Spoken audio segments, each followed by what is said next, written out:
Very good boy. Rajiv Gandhi పార్కులో ఉంది కదండి ఇది. అది పక్కన రోడ్డు కదా అవి పెట్టారు కదా పార్క్ చేతులకి కాళ్ళు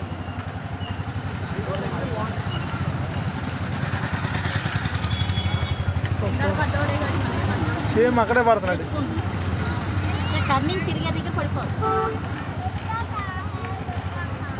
బా అక్కడే పడుతున్నారు అందరూ. సైడ్కి కొంచెం మాల్ తిరిగినట్టుగా ఉన్నాయి. లేదు అక్కడ మెరక ఉంది, లేదు నుండి ఎక్కువ ఉంది, అందుకే అక్కడే పడుతున్నారు. అడిగే కదా మామూలు అడిగంటే ఇంకా స్టేడియం